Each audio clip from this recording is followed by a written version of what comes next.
Okay. We're good. Yeah, okay. Welcome. We are hosting this conversation with your affiliated society. We have a chapter at NYU. And, sorry, I'm pulling up some information to tell you guys about. Platypus hosts conversations on the left. We invite people to come to our public fora and pick up a newspaper with Platypus Review in the back. 55 is the latest one.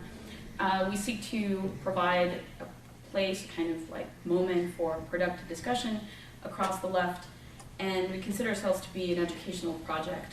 And Ben might talk a little bit about this, but to some extent, a kind of pre-political project to create the conditions for leftist discourse of the present. We have several activities in New York. We have a chapter at NYU as well as in Stony Brook. But at NYU, there's a coffee break that happens every Tuesday from 6 to 7 at Think Coffee, which is actually right down the street at Mercer.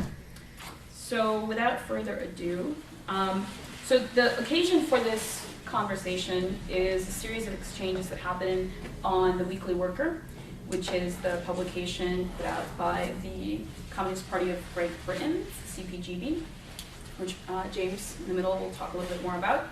And it was a conversation between Chris Catrone, who is the president in Platypus, and Mike McNair, who is a member of the CPGB. The discussion went on, I think, for about like 4 back and forth, and I'm sure that James will talk about it. But I think a lot of it that came out for Platypus members was the discussion about the nature of what we do as a project, and so it was very educational for us. That's the occasion for this event, and we've invited Bhaskar here at the end, who is the founder of Jacobin. It's a publication. Do you have any copies? We're fresh out. Okay, so you can check it out online. Yeah, sure. And last but not least is Ben, who is a member of Platypus and who is the coordinator for New York City and the East Coast. Okay, and my name is Pam. Okay. Should I start? Yeah, go ahead. I just wanted to say that I was very happy to be here on short notice. And because I was just invited like everyone else the other night to give opening remarks, all I have is like a few paragraphs I managed to get together a few minutes ago.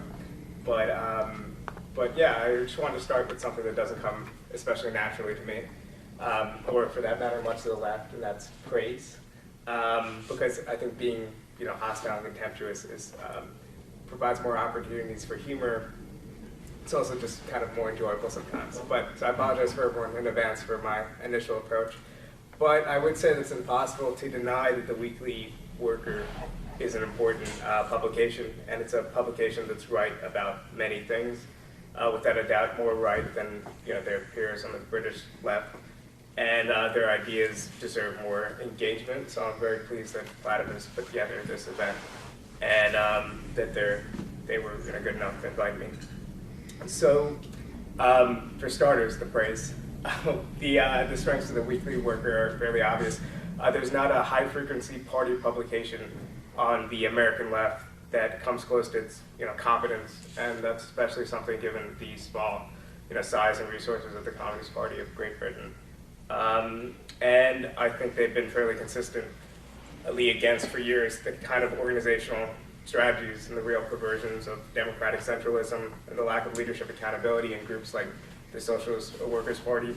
And instead their proposal for more open and democratic structure that allows for real internal debates and like permanent factions and things like that is a model that others would do well to follow in that context.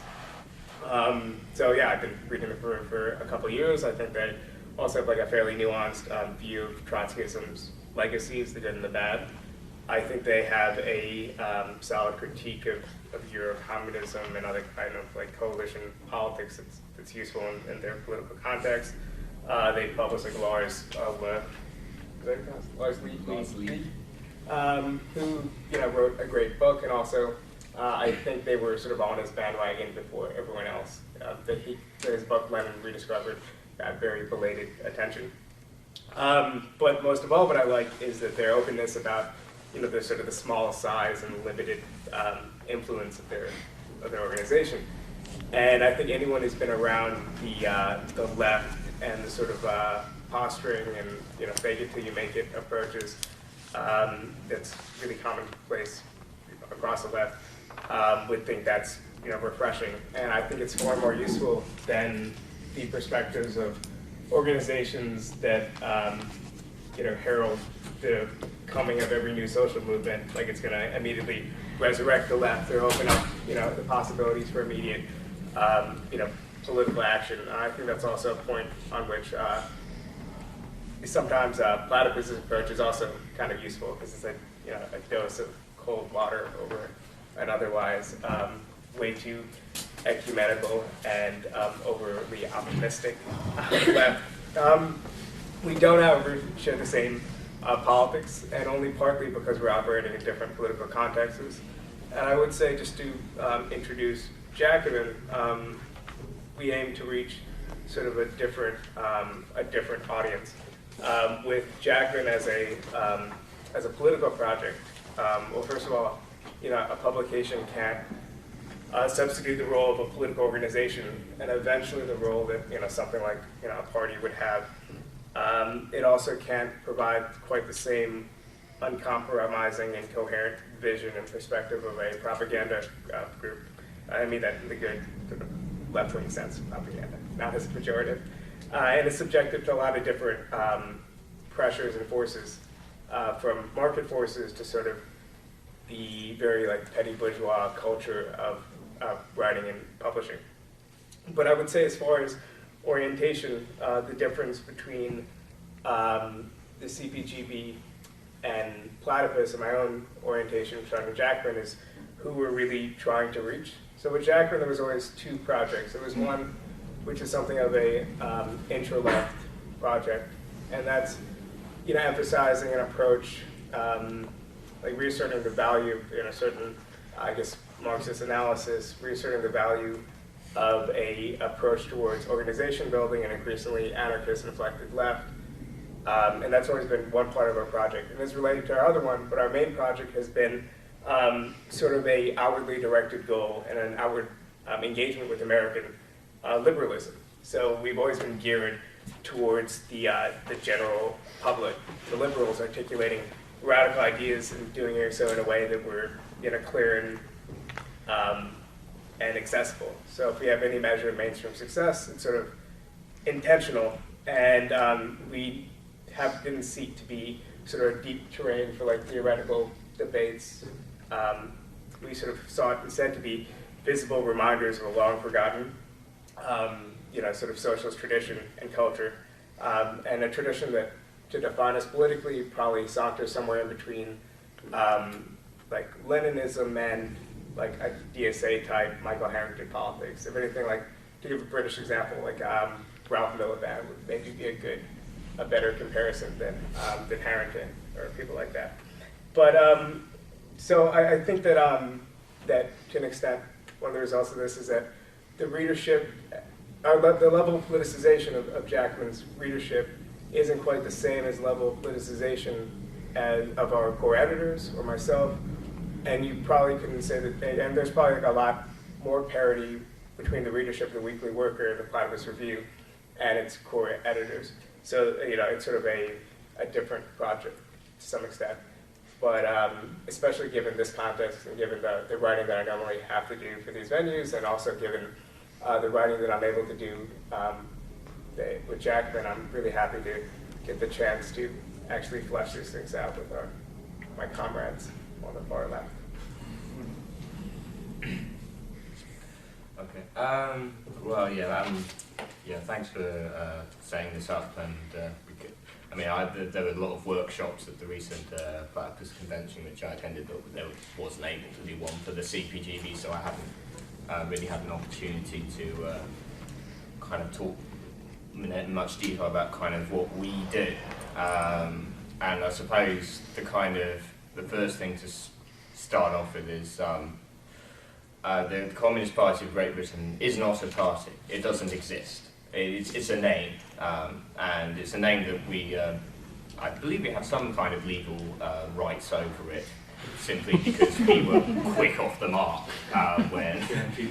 Yeah, well, these things are actually really quite tightly... I mean, the Electoral Commission in the UK decides who's allowed to call each other what, you know, it's a sort of... But I think in that sense we scored it right, but that's partly because we were quick off the mark and sort of stealing it when the old, larger official Communist Party was wound up. And partly because it is a regulative ideal for us, if you will. We look back in the first instance to the foundation of the original CPGB in 1920, which obviously happened in an extraordinarily different political context and was a response to the emergence of the early Soviet regime and that kind of stuff, but also has a sort of has a kind of significance for us today, in the sense that this is one of these things that certainly is not dependent on whether you're our side of the Atlantic or yours. Is the far left is divided.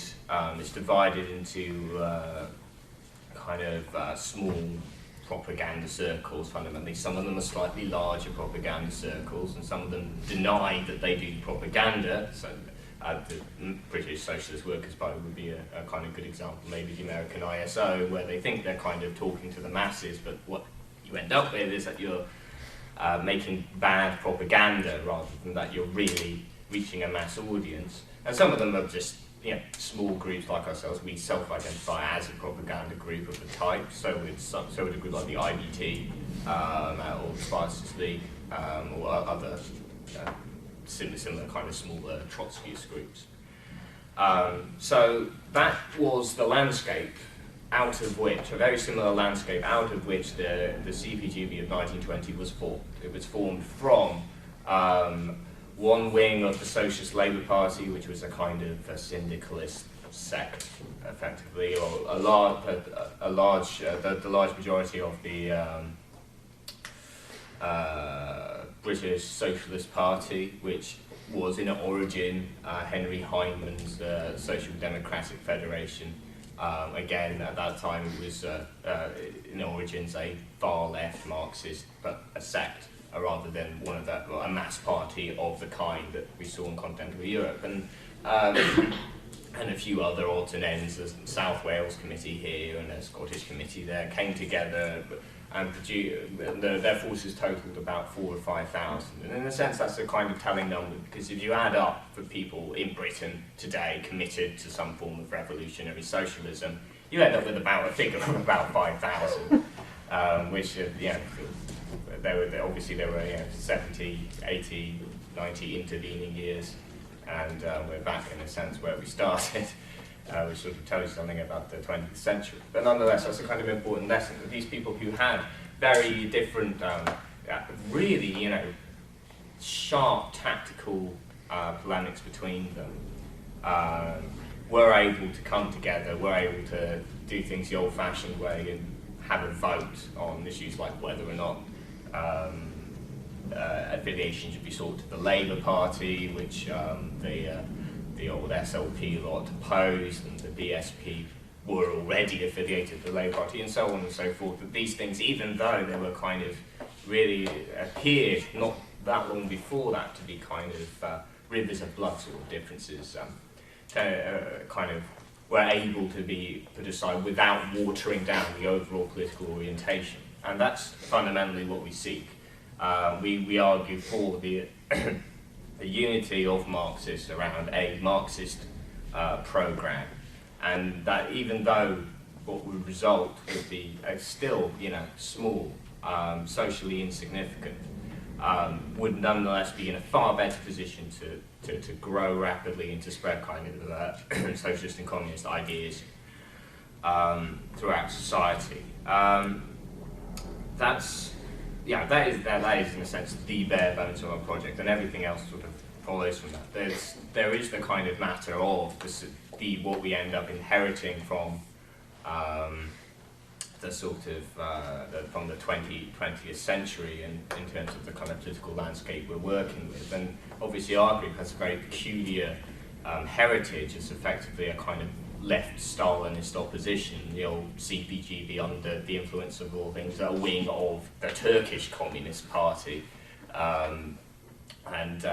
So in that sense, kind of hard, Marxism, Leninism, but combined with a certain taking of distance from the Soviet Union and the rest of the Stalinist bloc, which in a certain sense has some kind of formal similarities to something like the Spartacist League or the Workers' Wool Party, the kind of harder defensist variants of Trotskyism. Obviously, this is not our political orientation today, but we have not, in that sense, become Trotskyists. We have come to identify Trotskyism as, in that sense, an integral part of the kind of revolutionary tradition of the far left, but in that sense, seriously, in terms of its in the negative sense, if you will, it's a profoundly positive thing in the sense that it rejected socialism in one country, it rejected the dictatorship of bureaucracy and various other things that, in terms of decisive political differences, the Trotskyists in the 30s and 40s, 20s and 30s and 40s were broadly on the right side of certain historical lines. On the other hand, the positive heritage, which is, I suppose, where the disputes we've had with the IVT and very many other figures on the Trotskyist left, such as the transitional program we consider to be inadequate and economist and too reliant on the spontaneous development of consciousness and ultimately leading to either adaptation to reformism or a kind of strange kind of ultimatist, dogmatic obsession with the actual text of the 1938 transitional program. We are often characterized as, in some sense, neo-Kautskyans. What's interesting about that is it seems, in very recent times, it seems to have gone from being a pejorative to, out of the mouths of some people, a positive thing. Richard Rubin of Platypus is called a pseudo-neo-Kautskyans. By which point is that true wordsmith. Well, at that point it's kind of so hedged that you wonder, how useful it is. And it's a novel in that sense. We wouldn't consider. Karl Kautsky was a highly important figure, effectively the kind of chief historian of the Second International, and also a kind of an intellectual hitman for August Bebel, who was kind of the key leader, and wrote the most sustained defences of the mainstream strategy of the old Second International, which, in that sense, we're keen to recover from a sort of historical oblivion. Obviously, today's social democrats don't want to remember a time when their parties were officially Marxist and revolutionary, and today's Leninist groups, self-identified Leninist groups, have come to identify a sort of extremely severe break between Lenin and the Second International, and fundamentally our argument is that this is that the Leninist, in that sense, rejection of this whole tradition is misconceived. That Lenin was precisely a key figure in the mainstream faction of the Second International, in the centre faction of Kautsky and so forth. And in that sense, if there's any distinctive thing about him and his faction, the Bolsheviks, that they were simply the kind of most politically muscular defenders of what was simply, in that sense, orthodoxy. If you see Lars Lee, as we mentioned before, characterises Lenin as aggressively unoriginal, and in that sense, that's we're trying to, in that sense, recover what the unoriginality, because the unoriginality was part of an overall strategy that led to the emergence of genuinely mass parties committed to socialist revolution. So that leaves us distinct on the one hand from what is often various nicknames for the fighting propaganda group, quote unquote, the Leninist combat organization and other sort of self-aggrandizing things, where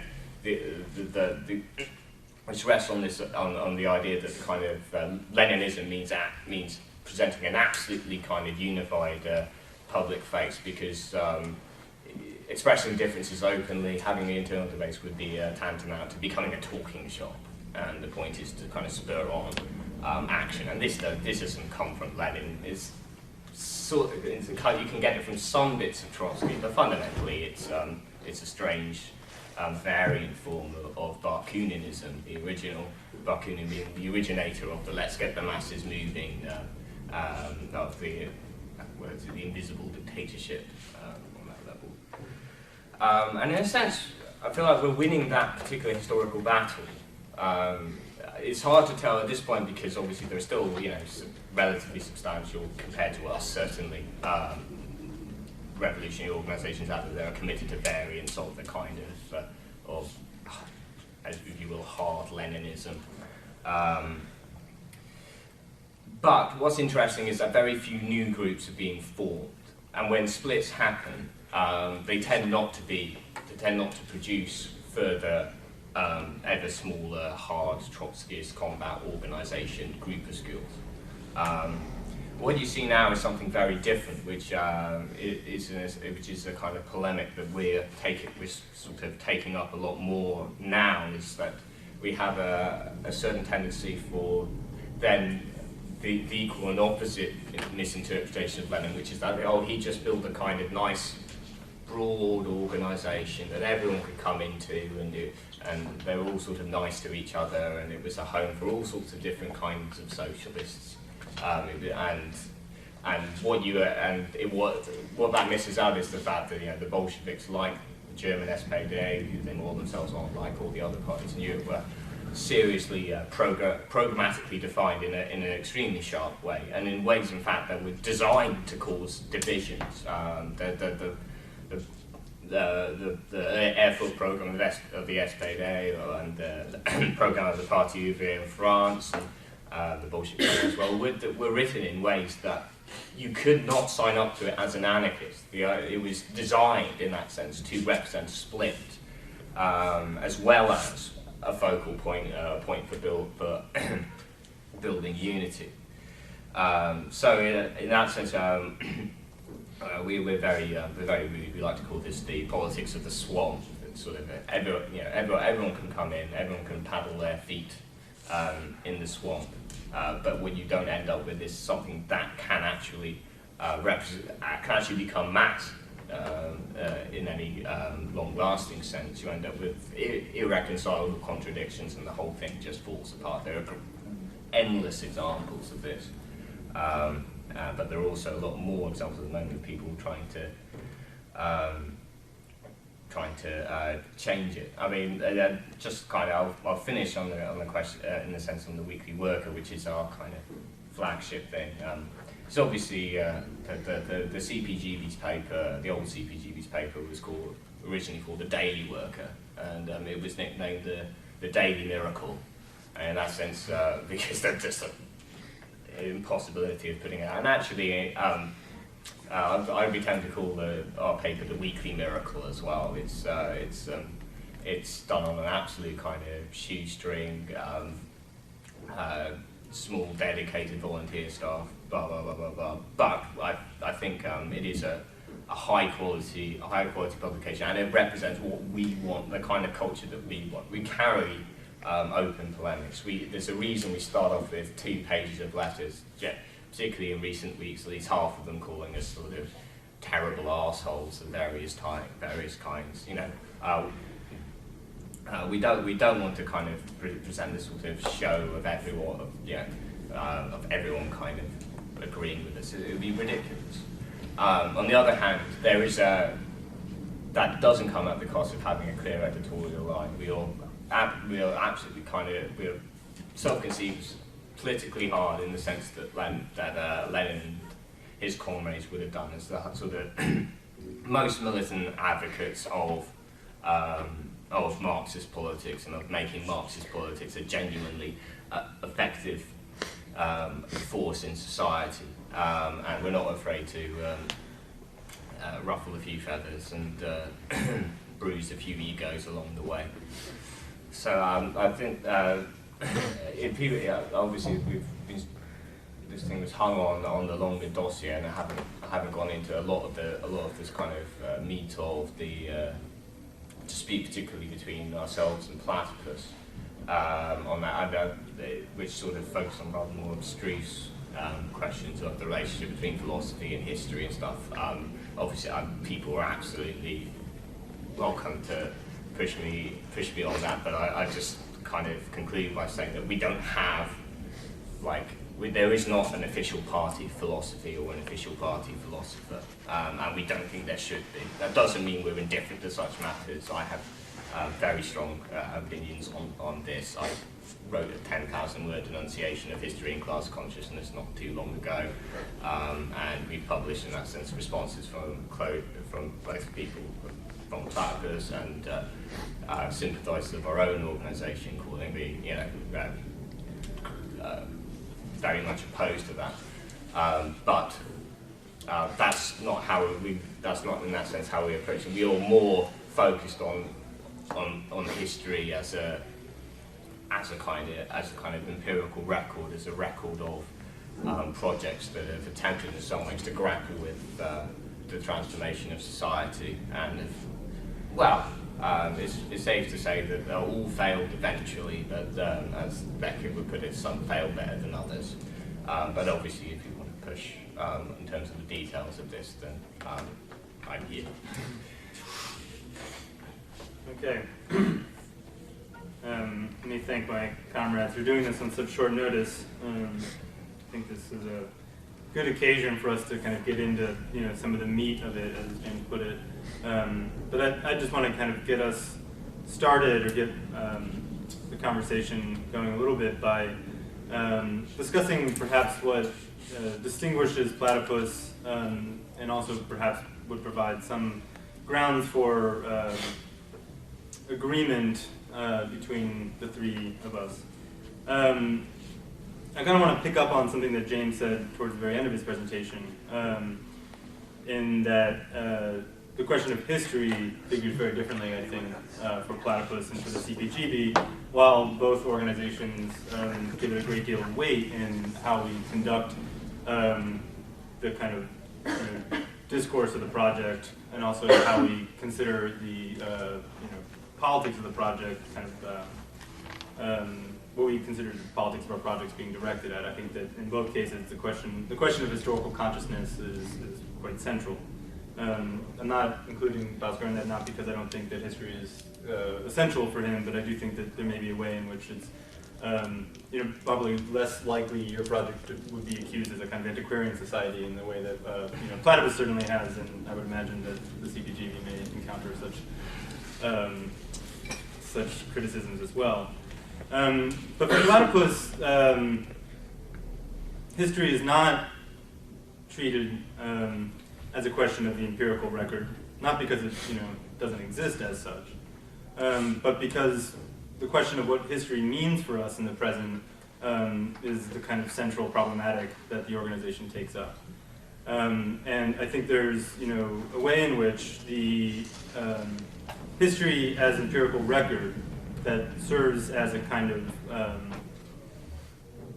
balance sheet on the different political attempts of the past betrays a degree of naivete about the way that present circumstances are broken in terms of continuity from the past. And this is the kind of central point of departure for Platypus, is this notion of historical discontinuity. So what do we mean by that? What do we mean by discontinuity? In some of the exchanges that has occurred between Platypus and an organization that is represented in the kind of dossier that was provided as a kind of background or framework for this discussion, the IBT, a distinction was made between historical continuity projects, such as the IBT attempts, or the Spartacus League, which they are split from, and the question of historical memory. And granted, once one puts it in terms of historical memory, one begins to move into a terrain that's less concrete, begins to take on more of a philosophical cast, or as one of our more recent detractors has described it, as a kind of obscurantist idealism. That when you get into the question of what the legacy of the history of the left is for the present in terms of a memory, one is beginning to talk in terms of more abstract or philosophical questions than the questions I think the CPG asks of the history that it attempts to use as a foundation for its own politics in the present. So historical memory for Platypus has to do with the question of the way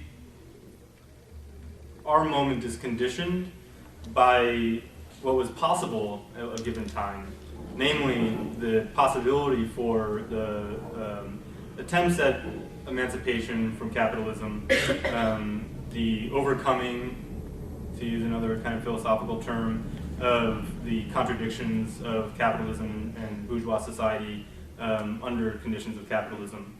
That this possibility that once was present, and explicitly so in the politics of revolutionary socialism, has today become entered under a century or more, perhaps, of historical failure. And the historical failure also has to be kind of properly situated in terms of what we mean by that, because I think there's also a way in which the CPGB, and I'd be curious to see what Bhaskar's take on this is, that there's a characterization of the history of the left, and as James just put it, there's been failures, some of which are better than others, and yet I think there's a fundamental distinction that we would make between the notion that we have of historical failure of the left and the notion the CPGB does, in terms of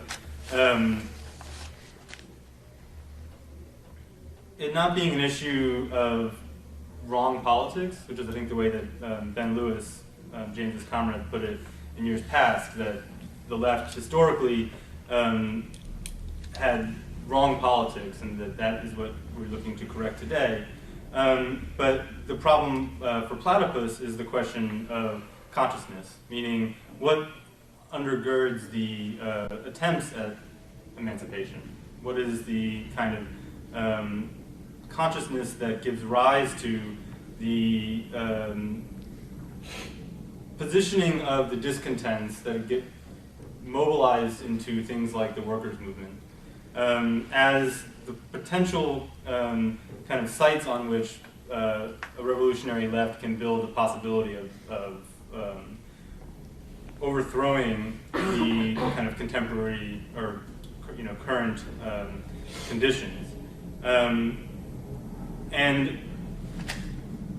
this is why we emphasize the question of critique in Marxism, because in our reading of the history of Marxism, what's most fundamental has been the attempts at enhancing or deepening and also revivifying the consciousness that pushes the discontents that are generated by the kind of misfortunes and maladies of contemporary bourgeois society, that pushes those discontents into a potential kind of emancipation. So for Marxists, and this is something that's actually very clearly actually enunciated in the writings of figures who we treat as foundational, such as Lenin, Luxemburg, and Trotsky. The only way in which historical defeats become damning for the future of the movement is if those defeats are not learned from. And so for Platypus, the question with historical defeats and failures has to do with, to what extent were those actually opportunities for the advancing of consciousness. And certainly this was what Marx's project was in a situation like the Paris Commune, of which he was not a direct participant. And the lessons learned from it were what was essential. this is also true of somebody like Luxemburg, who explicitly said, and I believe this is in the Junus pamphlet, that the only way the collapse of the Second International in 1914, upon the occasion of the capitulation of the members of the Social Democratic Party in Parliament voting for work, when they voted for war credits and chose to pit their section of the international proletariat against that of their supposed enemies, the national enemies. But the only way that kind of complete collapse, the 40 years of development of the social democratic project, would be lost is if the lessons were not learned. And so this is what gets to kind of bring it around to the notion of historical discontinuity. Platypus contends that the historical lessons have not been learned from the failures of the past century. And there are many reasons for this. But it's not just a matter of the record not being available. And of course, in certain cases, it's not been available. This is not to deny the fact that,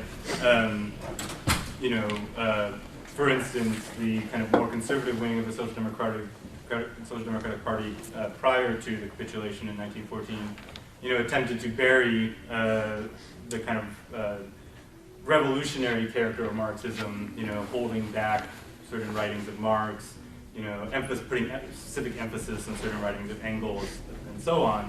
That later kind of, this is when Lenin writes State and Revolution, he does these kind of massive block quotes, a funny thing to do upon the eve of a revolution, make these large-scale citations of Marx, but there the issue is, okay, well, we got to put forth the kind of, what has been omitted in the teachings of the movement up to date. For us, it's not a matter of what's not available. Arguably, it's all been made available. The whole kind of record is available. I'm sure there is scholarship. It's not to diminish the importance of continued scholarship. But the problem is not that the information is not out there. And we kind of want to hold at bay a kind of, for lack of a better word, a kind of Chomskyan approach to the history of Marxism, where it's just a matter of telling people, well, you don't know. And as long as we can just tell you the facts, then you'll realize that you want to sign up and get on board. But that those failures not being learned, the historical failures not being learned from, has actually changed the historical conditions that we live under today, primarily in terms of consciousness. And so, why we are not a political party is different from the reason why the CPG is not a political party. I don't think that James would characterize our historical moment as such as pre-political. And he can, speak to that himself, but I think that the CPGB's attitude wouldn't be that, we live in a pre-political moment, so much as there's kind of building that has to be done in order to actually avail, for the left or for the Marxist left to avail itself of the political opportunities that are being made manifest by, many different developments. Platypus has a different estimation of the current circumstances, and that we need to go back deeply into even the pre-Marxist thought of emancipation, potential for emancipation, going back to bourgeois emancipation itself, to begin to kind of work through the historical consciousness that had existed, such that we might be able to get a better sense, a better handle on what about it is missing today. And so we kind of characterize our project in this negative sense, that it's not a matter of telling people, this is what historical consciousness should look like. Go read Lenin, Luxemburg, and Trotsky, and some people in the room know I lead the reading group and I teach Lenin, Luxemburg, and Trotsky in the reading group, amongst others. But we don't teach it in the sense of this is what historical consciousness looked like then, and what we need to aspire to is its reproduction in the present. Rather, we teach these texts as a way of trying to, make the contours of what's missing visible. And that's why we consider ourselves a pre-political project. Because we think that there needs to be a recognition at some fundamental level of what's absent in a historical moment. And not just absent in the sense of we just need to build towards it, but absent in the sense of a fundamental kind of a fundamental loss of historical consciousness.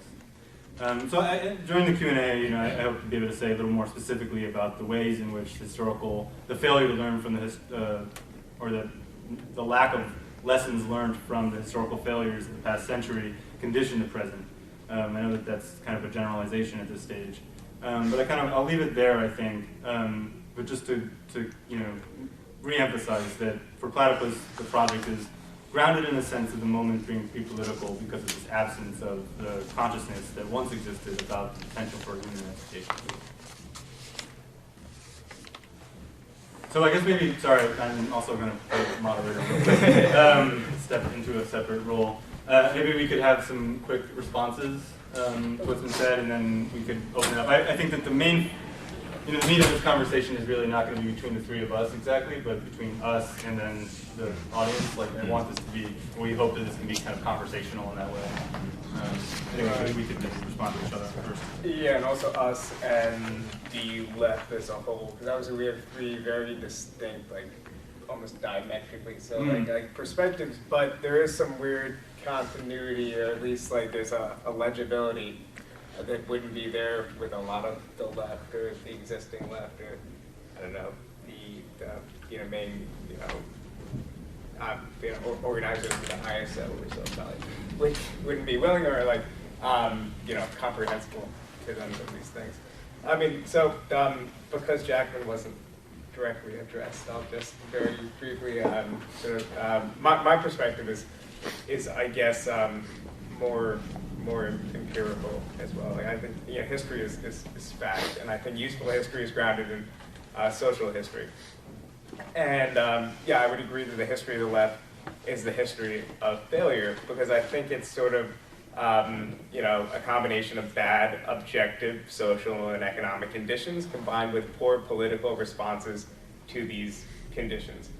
And I sort of see the same failure, but I attribute different roots to it. I do like the that sort of Chomskyan approach line. I think I will appropriate that. But I think it's not just a matter of, and I agree that it isn't just a matter of giving people the correct line or the correct lineage of leftists to put in their pantheon and say, oh, you were overstating the role of Luxembourg, and this led to certain deviations there, and we might need to sort of venerate different people instead. But I do think it's a matter of I think maybe one of the key distinctions is I think there is room for actual politics today. And I can understand Platypus's objection to that somewhat, because there's something that I like to say with some of the people that I engage with in the American liberal left, which I call sort of the alternate syndrome, where I think to some degree, and this is actually maybe something I shouldn't say on tape, but I think it's an open question whether, and it's a question, it's one that I don't really have an answer to, whether alternate does more good than harm. Because I think fundamentally they do publish really good, long form, some good long form journalism, some investigative stuff. They publish some good pieces, but there's a lot of noise, and there's a lot of just sort of movementism and the feeling that sort of something is happening and something's good happening in this big, vague, liberal left sort of milieu, and there's an echo chamber, and there's a feeling that sort of the forward, march of history, sort of continues. And I think to some degree, with Jacobin, I do have the belief that there is sort of relevant, operative sort of politics for us to engage in today. So I would say that our project is obviously not only has different politics, but it's a political project as opposed to a pre-political project. And I think there's certain social movement building. I think there's certain intellectual work. I think there's still room for praxis of some type today.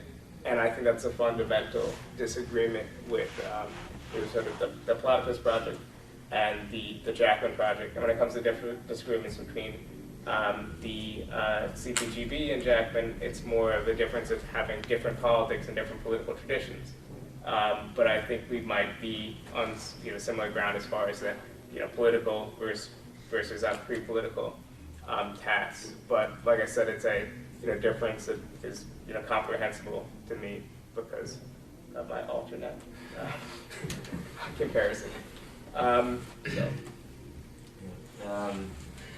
In sense, that's interesting. I mean, I suspect partly it is simply a matter of different, broader historical background. I mean, in that sense, the Britain is in so many world historical ways sort of uneasily perched between America and Europe, and in this case, it's sort of we have a stronger tradition of militant working class organisation than America, which doesn't have no tradition of working class organisation, which is stupid, but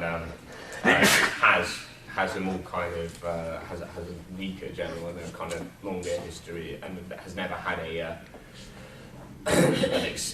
explicitly in that sense working class party of any real mass weight in the way that the Labour Party is dreadful, and it always has been dreadful.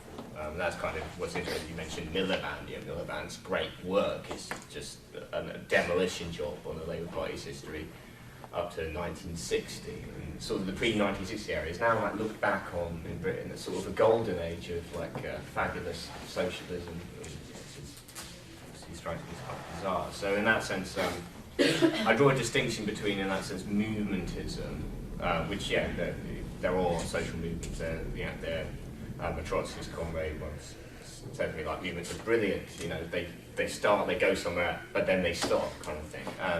And there's been that confusion. I think in American context, it'd be worth targeting Adbusters more than Occupy, because Adbusters will still be there in another 2 years. Occupy is one of the phenomenal expressions that these sort of like little groups, little kind of activisty groups kind of come together and actually then for a moment have a mass impact, which I think is the problem with the more recent movementism and stuff. I mean, in terms of, obviously I would agree that I don't think in that sense the moment is pre-political. I think it just strikes me as kind of difficult to reconcile with the fact that there is simply, in an obvious way, politics going on. Even though in Britain, we'll talk about Britain, so obviously I know it better. The trade union movement is an absolute historic weakness that it hasn't had, maybe not even in the 1930s. We're back almost to the kind of beginning of mass trade unionism in terms of union density, except we're going in the other direction and so forth. But we still have mass demonstrations, and there is organised by the unions and the sort of left of the unions, and there are always things going on. It's clear they're on a much lower level, and in that sense, I agree. I mean, I guess there's a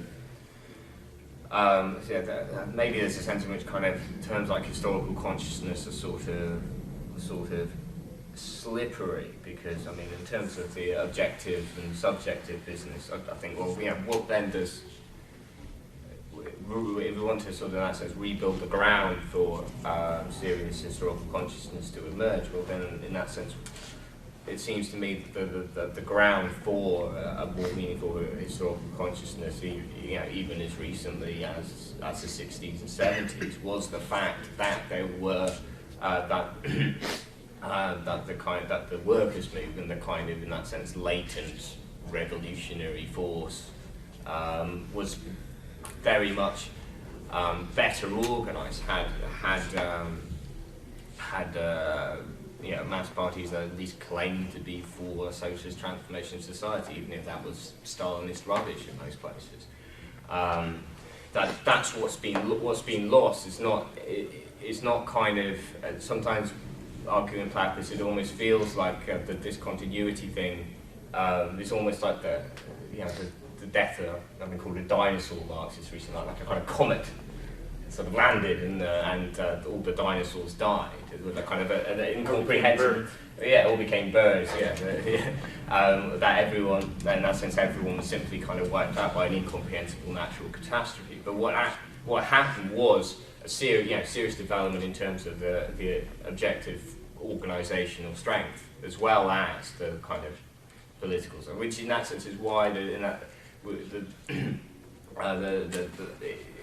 in terms of our kind of attempt to work through this stuff, which we do. You're absolutely right. It's not simply the case that the stuff isn't out there. It's more available than it was in the try getting hold of Samizdat copies of Marx in Russia in 1913. It would have been extraordinarily difficult. Now it's just all on the fucking internet.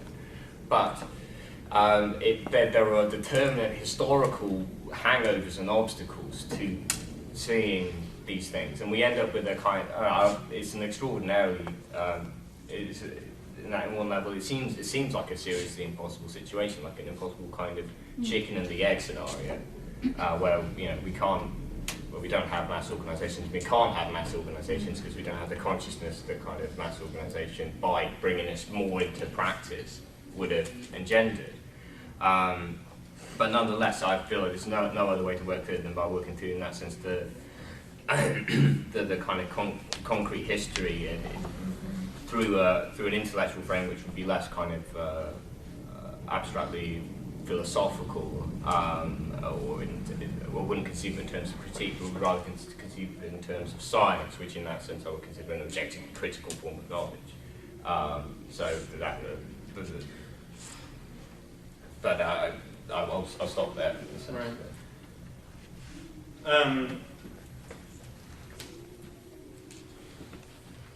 No, this question of science, though, I think is one of the main tripping points that the left often gets itself hung up on.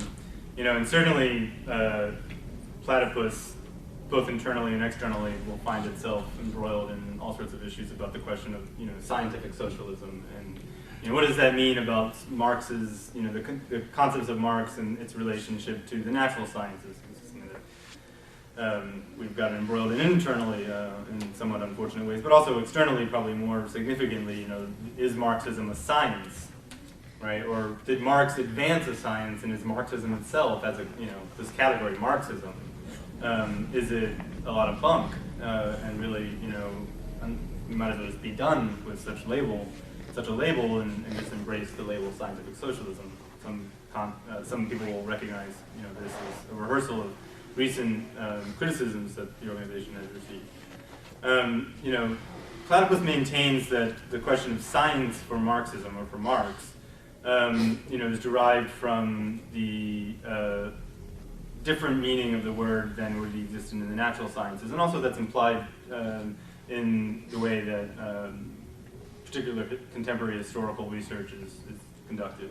Namely, that science, for Platypus, or what characterizes the scientific quality of Marxism for Platypus, is a form of knowledge that's reflecting on or self-conscious of its conditions of possibility. And I think that here is actually where Platypus situates and kind of grounds the notion of discontinuity. That the question of praxis today can only be assumed. I mean, the possibility of praxis, rather, can only be assumed, whereas we kind of put it in the form of a question. Meaning, what is the condition of possibility for praxis today? How do we articulate that? Is it the fact that an exploitative system that's graced by mendacious politics leads to social discontents, and that's just the natural basis for politics? One of the reasons why I think that can be rejected is that it's not new to our historical epoch. Certainly the mode of exploitation is distinctive, but exploitation as such is not. And yet the question of emancipatory politics is historically specific to the era of the bourgeoisie. And so I think that for Platypus, the question of the discontinuity rests on the perplexity that one has to face when one begins to interrogate the conditions of possibility for praxis today. And we approach that as something that can only really be even glimpsed when one delves into how historically those conditions of possibility were understood. And at the same time, recognizing two things. One, that you can stand at the side of a stream, but the water doesn't stop flowing, right? Meaning history has changed and developed. History of the objective conditions has changed, right? And so you can even get to the point where you'll get certain assertions about the nature of the social order we live in today, and isn't even really mediated by the wage labor, relationship, or is not the transformation of the concrete forms of labor fundamentally transforming the conditions of politics today, so on. But not only is it this question of the kind of continuous flow of the development of the objective conditions of society, but for Platypus more fundamentally, the way in which the self-conscious endeavors, praxis, to transform the world did so, but in ways that were not necessarily recognizable to those who were actually going about the business of transforming the world, and certainly increasingly less so over the course of the past century. And so this is where, James, at one point in your remarks, and I think that this is, meant to be kind of a funny quip, but, back in 1920 when the CPGB, original CPGB was founded, it was a unification of about 4,000 people out of different sects, and today we have about 5,000. And of course, you didn't, point out the fact that just puts you guys in a better position today, because if you guys were to unify, you'd be, have a leg up on the original. But obviously, I don't think you think this, but obviously, the 20th century hasn't passed in vain, right? And what I think that means for Platypus is that despite the fact, you could also tilt it the other way, which is that not only maybe did the 20th century pass in vain, but the whole of bourgeois history has passed in vain, to the extent to which we don't live in a society in which emancipation seems like a prospect, right? That social emancipation, human emancipation from this society would mean something of the kind of redemption, to use that kind of Benjaminian language, of all hitherto history. But clearly there's also a way in which the 20th century's development, the rise of Stalinism, the kind of falsification that occurred and through that development, not just Stalin as the dictator, but Stalinism as a kind of accommodation to the defeat or failure of the revolutionary moment that generated the prospect of him even taking power. And then, its kind of concomitant political forms, both in terms of its rejection and its kind of, continued appreciation beyond just the, kind of dominance of a Soviet Stalinism, in that you get a kind of multipolar Stalinism into the late part of the 20th century. You also get the rise of the New Left and so on. But all of this development has increasingly, or has been accompanied by increasing distance of the awareness, or diminishment rather, of the awareness of the conditions of possibility for politics. And so I think that that's why we emphasize this discontinuity. I'll say one last thing, which is that, there's sometimes a debate or discussion in Platypus. My personal interest happens to be concerning, art. And there's a question, well, can one make good art under conditions of barbarism like we live under today? Kind of rephrasing of the Adorno proposition about poetry after Auschwitz. And, my personal take on this, and I won't claim that this is shared by the organization, and I receive criticism of it, is that good art might be made today but be unrecognized as such, right? And to the degree to which there's not a kind of consciousness of the criteria of what would make art good, we might live under a moment in which art might be made that is of quality but not recognized as such. And I think the same thing might be true about the potential for politics. I don't think that Platypus would engage in what we engage in if we just thought that politics was an impossibility. In fact, we engage in what we engage in precisely because we think it is possible. The question is, what is it going to take to get from here to there? And I think that this is where we differ in terms of what drives the projects. It's a question of the estimation of what's possible today, right? Anyways, sorry. Well, that's understandable to me to the extent that Platypus sort of equates, politics with, emancipatory politics, and that's sort of politics is your shorthand for emancipatory politics. And I would not dispute that the, certain questions are off the table today, and certain questions have been off the table, and that has to do with historical defeat, and the left is in a worse position now than it has been in the past. And I wouldn't deny that, but I would say that trade union activity is politics. Anti-austerity work is politics. Like the anti-war movements, armed politics. And I think very much that the growth of these political movements in the European context, I think the growth of sort of a resurgent European social democracy, exploiting the sort of gap between the experiences of people who still identify with some of these parties and the fact that their leaderships have turned in completely neoliberal directions.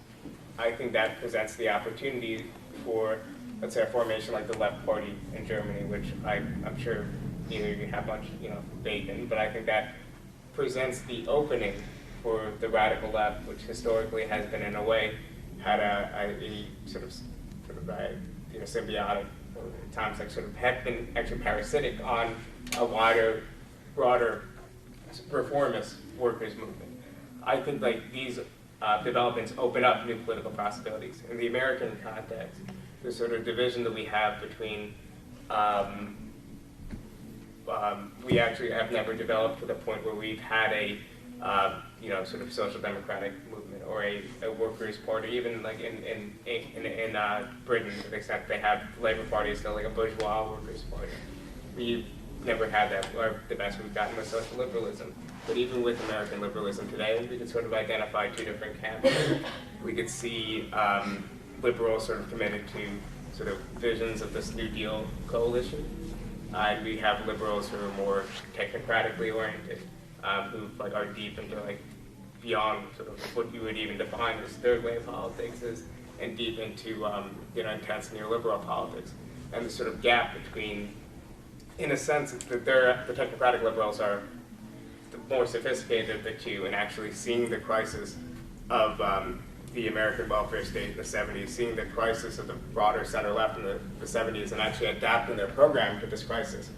But I think this gap between, let's say, these main factions of like what used to be the American center-left presents opportunities for the left, and political opportunities that might not come close to emancipatory politics, even in our generation, but could provide the terrain for which the left can regroup, build itself institutionally, engage and become a leading element in a broader center-left austerity movement, and that would open up the possibility for politics in the future.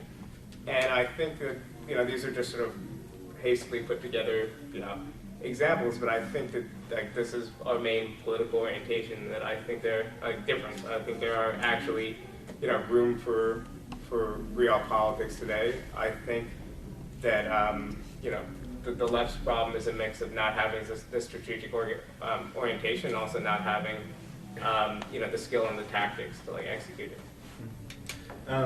James, did you want to say anything? I guess I'm going to have to play some sort of funny role here. I'm going to simultaneously moderate and talk, but go ahead.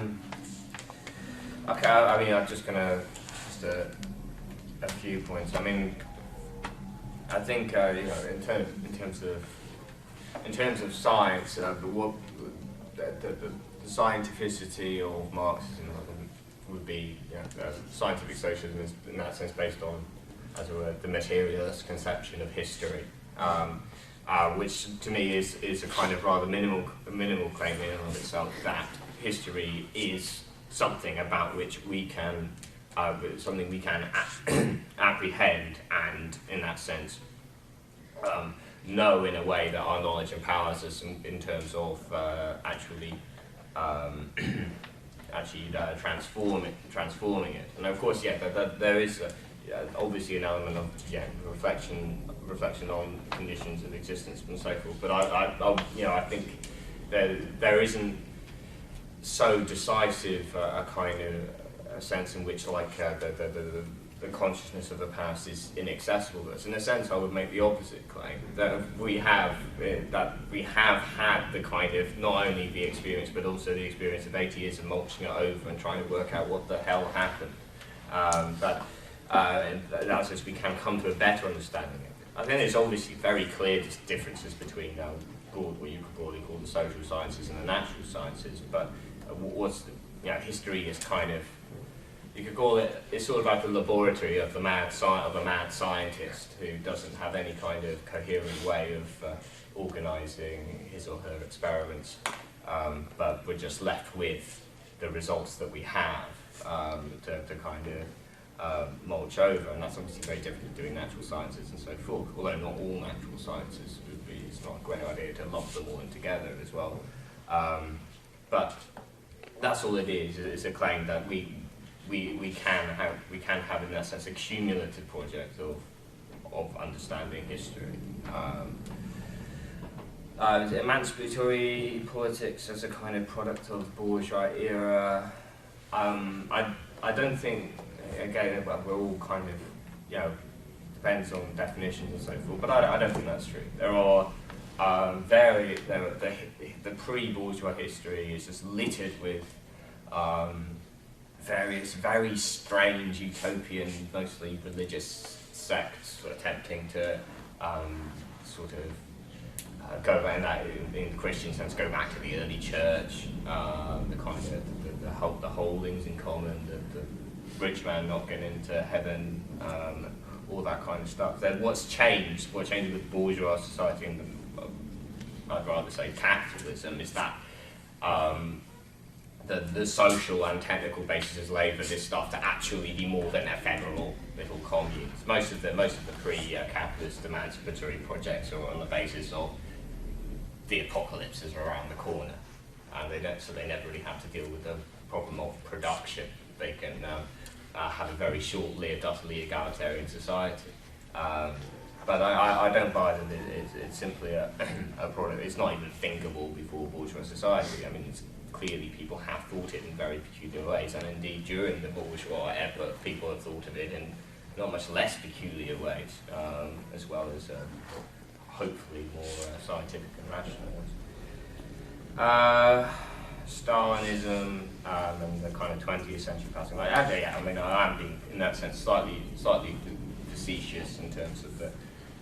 I think I tried to say 5,000 both sides, but I'm just plucking figures out of the air. It doesn't really matter which way around it is, but it's clear that we are on a downswing, and it was 5,000 people committed in some sense to running around telling everybody that they should be a Marxist in 1920, and now we have 5,000 people, most of whom are committed to going around pretending to the broader movement that they are good old-fashioned Labour social democrats.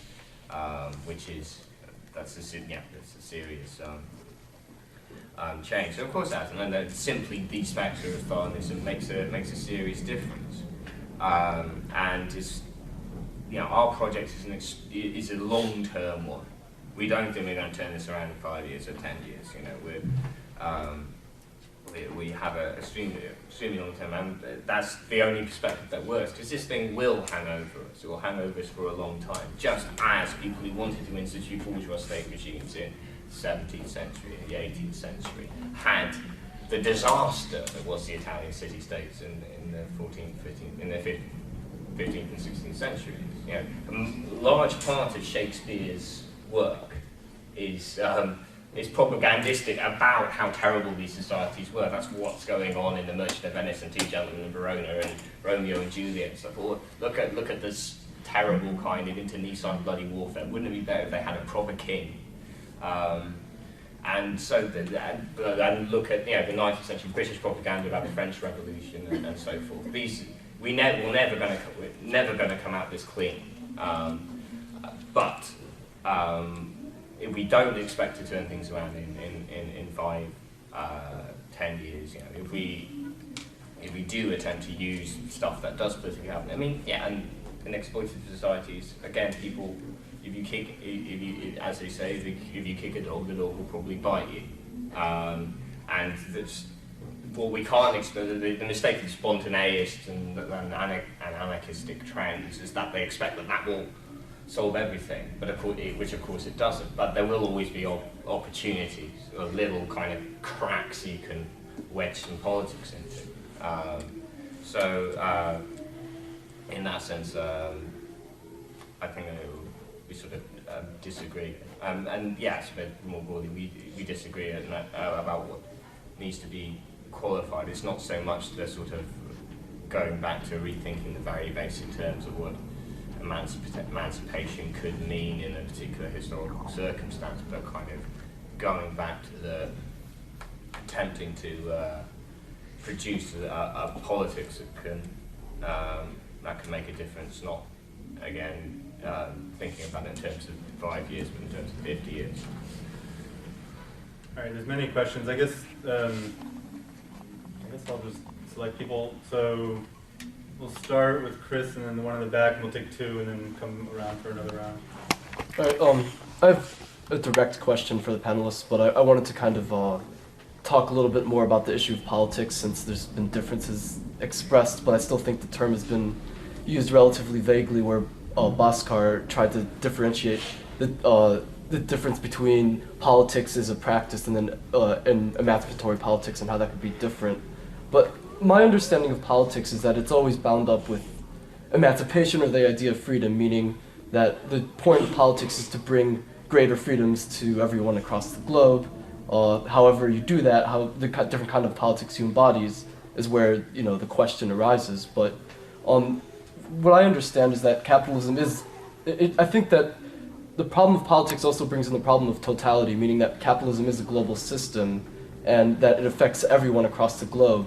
And when I look at the kind of politics that are responding to, like, for instance, the current 2008 crisis, we're living predominantly an age of austerity, and that most of the political responses have been to tighten the belt, to take away certain privileges or freedoms that people have.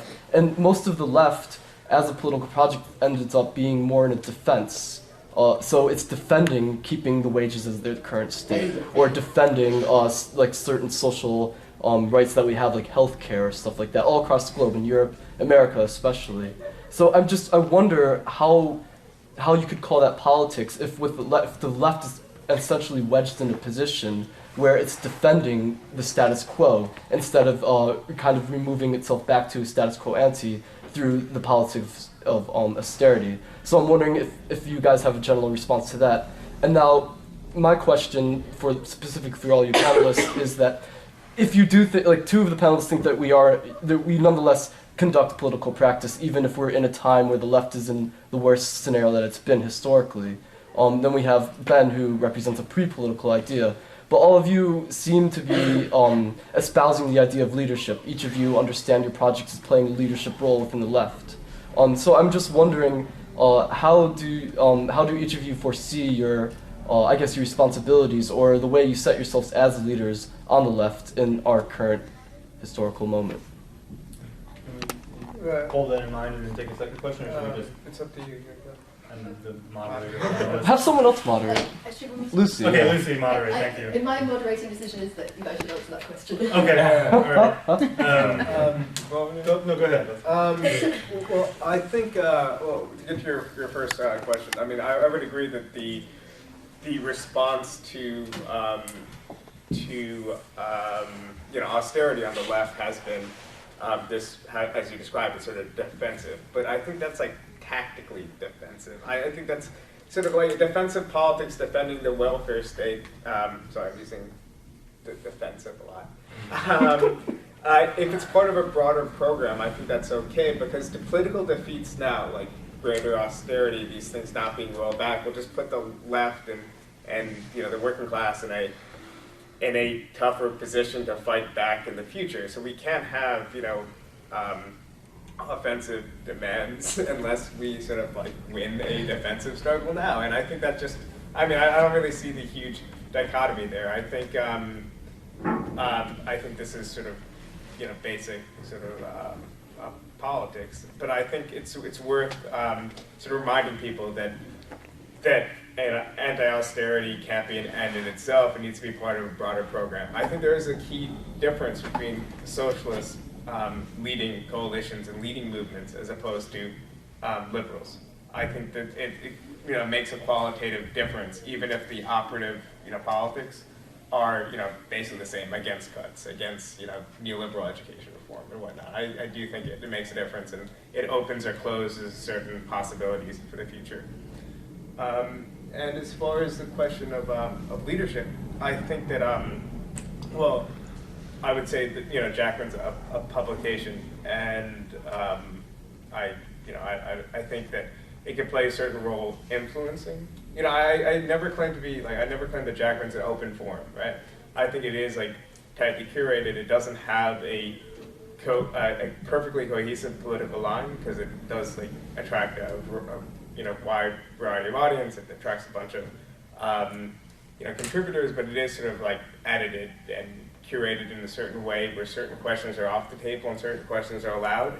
And I think obviously that is deliberate. And I think that that's sort of in the best tradition of the left, because this sort of ecumenical attitude isn't healthy or productive. It isn't in the tradition of the left. And I think as far as like the need for actual political leadership through the vehicle of organizations and the future parties and whatnot, I think that is a very important thing, and that's a very unfortunate taboo the left seems to have now against leadership. And I think, so I'm not against it. I just think that Jacobin isn't it, can't be it, and shouldn't be it. Okay. Defensiveness. In a sense, I'd almost argue something different. I mean, it's clear that a lot of the anti-austerity politics is even in the forms that it's posed, ends up terrible, ends up reheating old Keynesian business. You get Trot groups coming out and saying we want 1 million climate change jobs, which it expects can just be sort of pulled out of it. Actually, they probably don't expect that, but they expect that in being turned down, people will be radicalised in that old line. But I don't think the problem is that it's defensive. I mean, the emergence of a socialist workers' movement is the result of, as they used to put it in the Second International, the kind of founding myth, the fusion of the workers' movement with socialism. The workers' movement pre-existed in that sense, it being thought of necessarily as a force for socialism. And in what form did it take? The mass trade unions in England, defensive organisations. This stuff matters. We can be defensive in a far more political way than we are actually being defensive. You get people saying, well, we need more trade union rights and so forth. But that's about as far as it goes. Like, what about cooperatives? That used to be thought of as I'm not saying cooperatives are a road to socialism. Obviously, that's not true. Occasional way post on the way to socialism, maybe, but they are fundamentally organs of defence of working class communities against economic attacks. Broader than that, education societies. So they are, in one sense, they have a positive role, but they are defensive. But the defensive imagination of the left is kind of deeply problematic in this, and it's the particular political horizon. I mean, I suspect there may be variants over here, because over here the kind of the 60s were Maoist rather than Trotskyist, but the Trotskyism that was available in Britain particularly was very, very circumscribed to a kind of trade unionist conception of mobilising people, and so the broader sense of how a class organises itself as a class for self-defence and for attack has become kind of hampered. I mean, in terms of leadership, we openly, espouse a model of organisation that has leadership, and the fundamental question is, in that sense, transparency. In my own tiny little way, I attempt to contribute to leading us towards your glorious future by being open, by attempting to grapple with opposing trends on the left and so forth. Because in that sense, that's the only way you win leadership. You can't win genuine leadership by kind of sneaking around in back rooms and being the kind of invisible hand that's moving the balls on the board. You have to give people the opportunity to tell you to fuck off. And people have been doing that a lot recently, but I still hope to win them over. And that's leadership. It's actually politically winning people to agree that you sort of have the more broad correct line in terms of how to move forward. I think it really is that simple, and there's a lot of there's been a lot of stuff about a lot of attempts to philosophise it, which end up being warped genius and simply saying, well, it's that simple.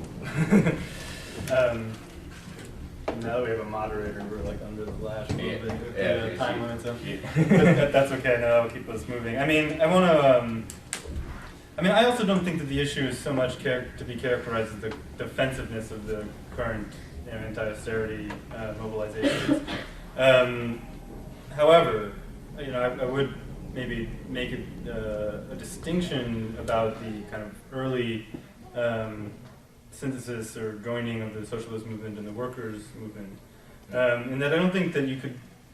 I think that if you characterize, especially the workers' movement, as simply a defensive movement or a movement founded around notions of workers needing to defend themselves against the intensified exploitation that came along with industrialization, you capture only a part of what's going on there, and this is where I think that the matter of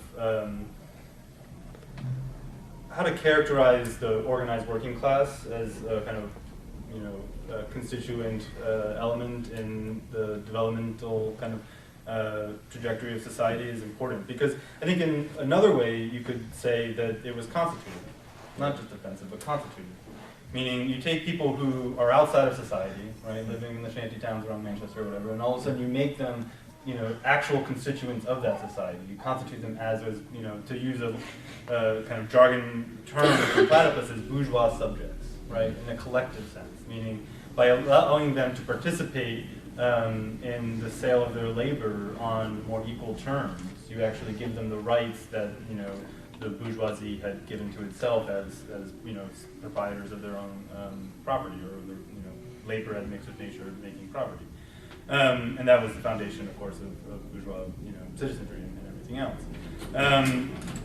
Now I want to also kind of address this issue. I mean, again, I think that we need to not assume, again, I'm going to make an argument about discontinuity, that, reformist struggles are reformist struggles are reformist struggles throughout all time, right? I mean, I think that the context in which a reformist struggle occurs is essential, and this is actually, the argument put forth by Rosa Luxemburg, oftentimes, mischaracterized in some obnoxious way, where it's like Luxemburg is a revolutionary and she's counterposing herself to the reformists, and of course that's not what she's saying.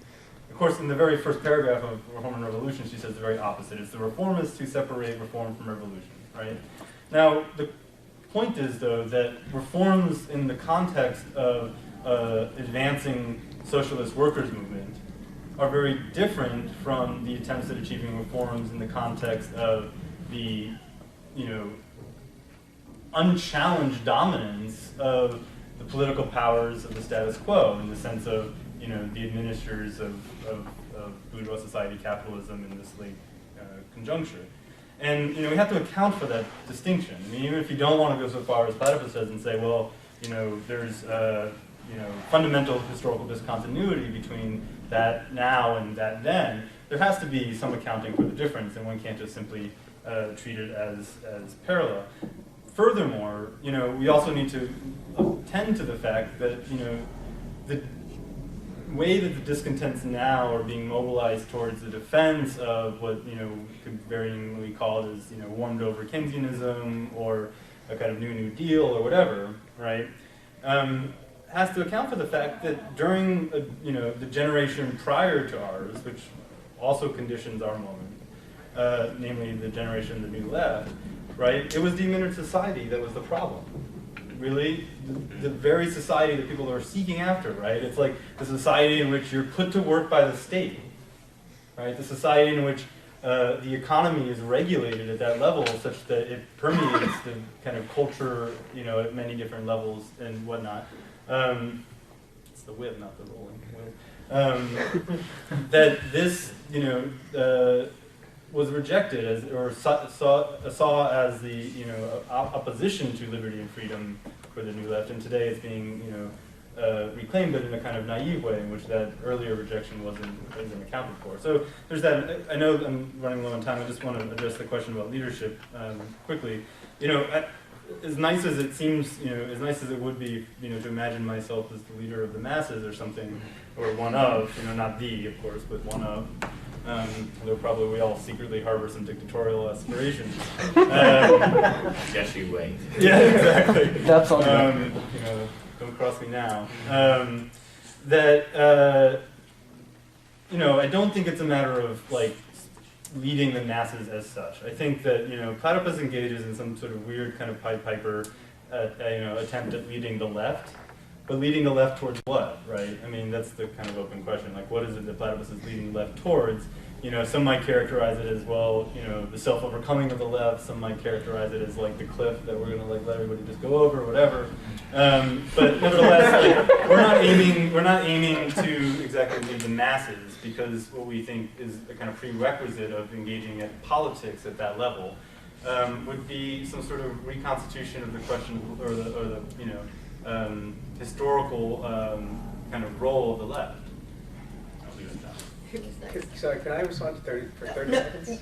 with the next question. With the next one? Yeah. Who was one back here? Oh, was one Yeah, back in the here? back. Okay.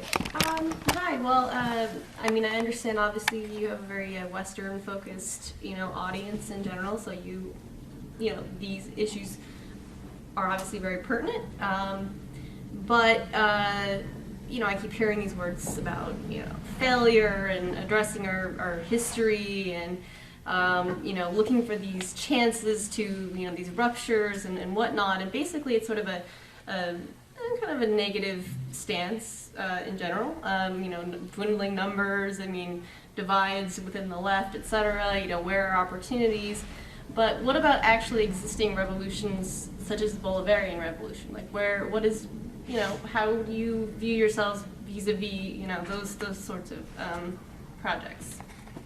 Can I start with that real quick? Yeah, sure. Sorry, I mean, one thing that ought to be said is that, you know, to kind of follow on something that Chris said, is that we do live in a world society.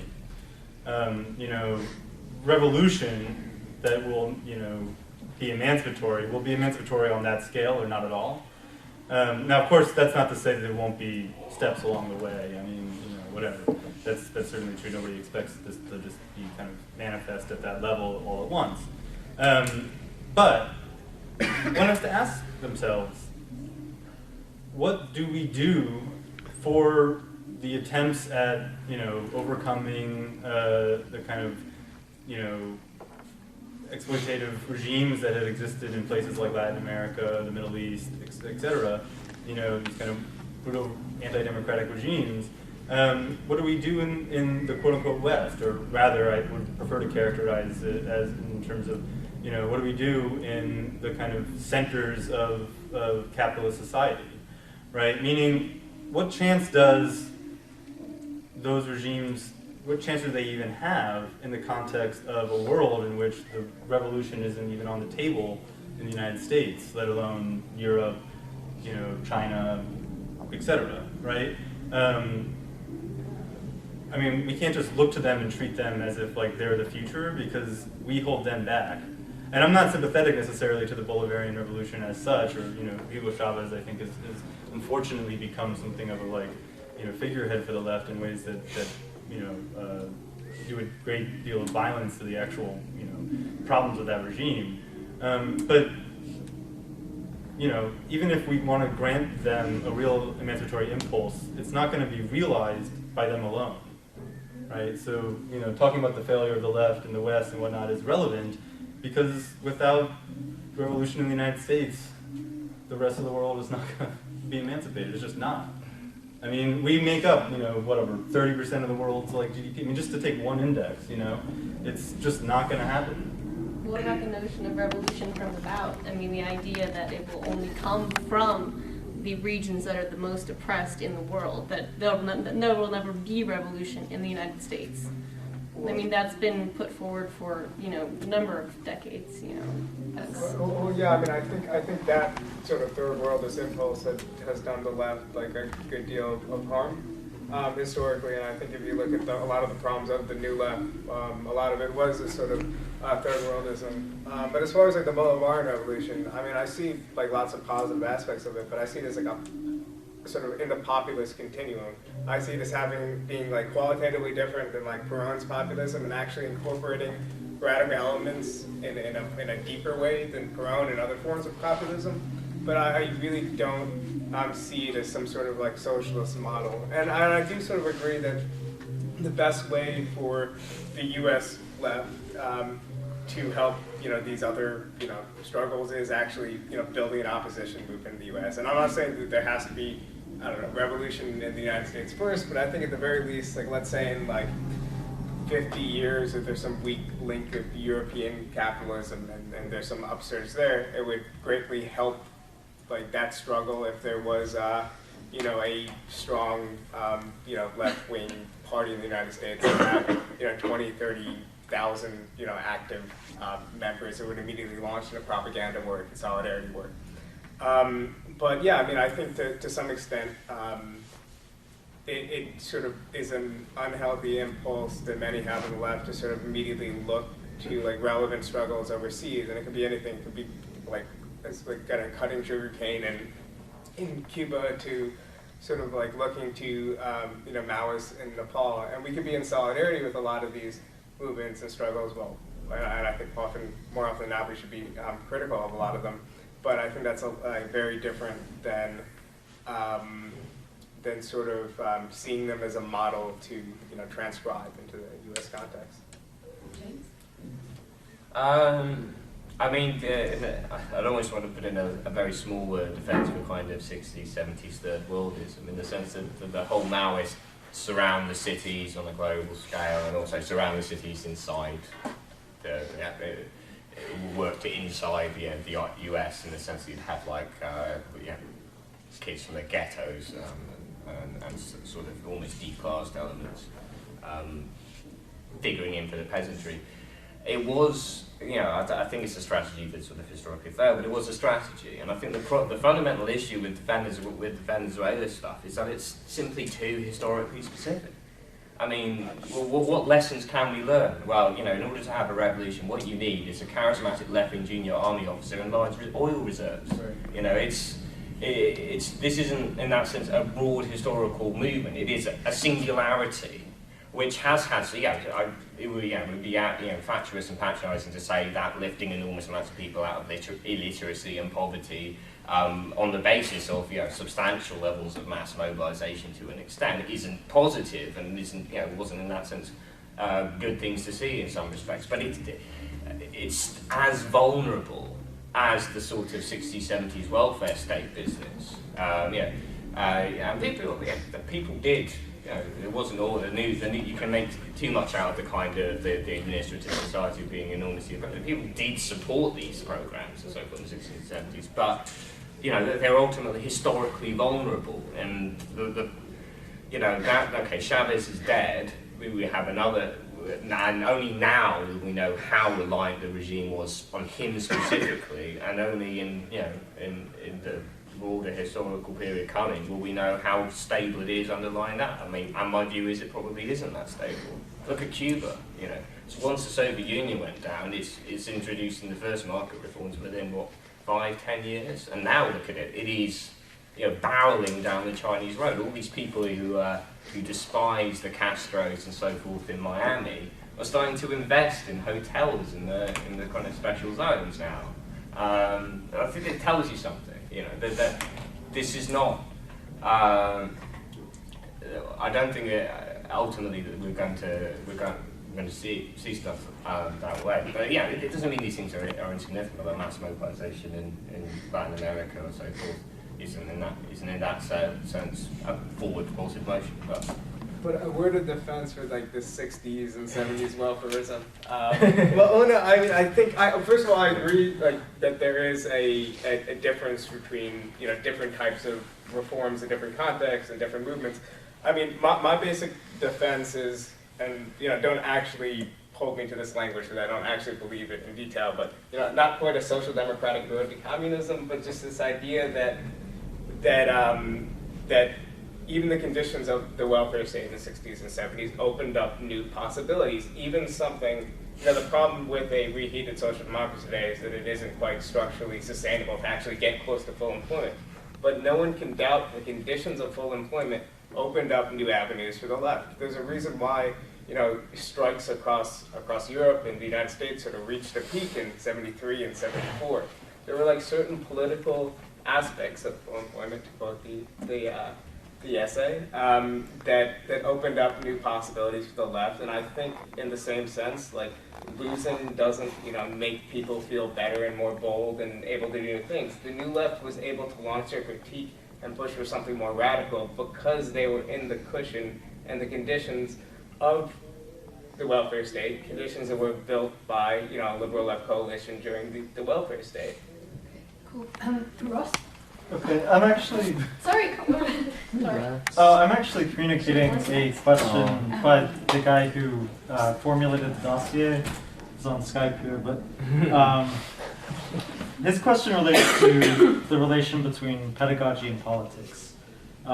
He's not as familiar with Jacobin. The original dossier was compiled with respect to the IBT, CPGB, and Platypus. But his sense was that all three of those organizations were aware of the basic subjective problem, like the idea of a sort of political subject in society that's capable of transforming its conditions. And namely, the major impasse today being that nobody either understands or even cares about Marxism or socialism today. He made the point also earlier that, yes, these texts are more available now than ever. It's not a problem of unavailability, it's a problem of unintelligibility, where we can read all of them, but they don't even speak to us in the same way. With the IBT, and I don't think that it's the same with the CPGB or Platypus or certainly Jacobin. The problem the pedagogical problem is that of transmitting the correct ideas, from history untarnished. The canonized ideas.